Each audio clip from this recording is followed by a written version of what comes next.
படம் பார்த்துட்டு தானே என்ன சொன்னார்? தானு சார் சொன்னாரு, படம் பார்த்துட்டு புனை போய்க்கு முன்னாடியே ரிலீஸ் ஆயிருச்சு படம். ஆமா.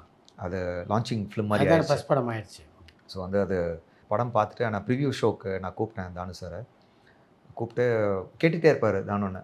"ஏய் நல்லா வந்துட்டுருக்குல்ல, ஈக்குவலா கேரக்டர் நல்லா இருக்கா? சூர்யா பண்றாப்படி, எப்படி இருக்கு சீன்ஸ் எல்லாம்?" அப்படின்னு கேட்டுட்டே இருப்பாரு. நான் எப்படியோ 3 டேஸ் ஒன்ஸ், 4 டேஸ் ஒன்ஸ் தானு சார் வீட்டுக்கு போய் நான் பார்த்துருவேன். ம். காலையில ஏர்லி மார்னிங் ஷூட்டிங் போறதுக்கு முன்னாடி அண்ணன போய் பார்த்துட்டு தான் நான் ஷூட்டிங் போவேன். இன்னைக்கு என்ன எடுத்தாங்க? நல்லா எடுக்குறாங்களா? எப்படி இருக்குன்னு கேட்டுட்டே இருப்பாரு. அப்படிங்கும்போது, "அண்ணா ப்ரிவ்யூ இருக்கு." "வந்துடுறேன் பார்த்துரலாம்" அப்படின்னாரு. அப்புறம் பார்த்துட்டு கார்லேருந்து இறங்கும்போது 2 பேரும் ஒண்ணா தான் கார்ல போனோம். அப்ப சொன்னாரு, "எனக்கு பயமா இருக்கு கோவிந்த்" அப்படின்னாரு. "ஏங்கண்ணா?" அப்படின்னேன். "இல்ல, இல்ல எனக்கு படம் பார்த்ததுக்கப்புறம் தான் திருப்தியா வரும். எனக்கு டென்ஷனா இருக்கு படம் பார்க்கும்போது" அப்படின்னு. படம் பார்த்துட்டு அவ்வளோ திருப்தி. ம். ரொம்ப திருப்தி அடைஞ்சுட்டாரு. ஈக்குவலா அமீர் வந்து உனக்கு என்ன ப்ராமிஸ் பண்ணாரோ அப்படியே எடுத்திருக்காருப்பா. நல்ல நல்ல ஒரு ரொம்ப ரொம்ப சந்தோஷப்பட்டாரு.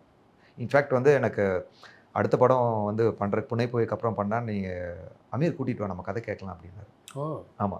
அப்ப அமீர் சார் கூட்டு போனேன். ம். மோனோபியஸ் ரிலீஸ் ஆனதுக்கப்புறம் அமீர் சார் கூட்டு போய் மீட்டெல்லாம் பண்ண வச்சேன். ம். அப்போ ராம் படம் வந்து டிஸ்கஷன் கூட போச்சு. But at some point I think அது வொர்க் அவுட் ஆகல. ம். But he was very happy with the film. அதுக்கப்புறம் சொன்னாரு, "இந்த படம் வந்து கரெக்ட்டா இருக்கும். நம்ம புனை போய் அதுக்கப்புறம் வந்து உனக்கு நல்ல ஒரு ரெகக்னிஷன் வந்துரும் இந்த படத்துல. நம்ம படம் லான்ச் ஆகறதுக்கு கரெக்ட்டா இருக்கும்" அப்படின்னு சொல்லி சொன்னாரு. So judgement was right.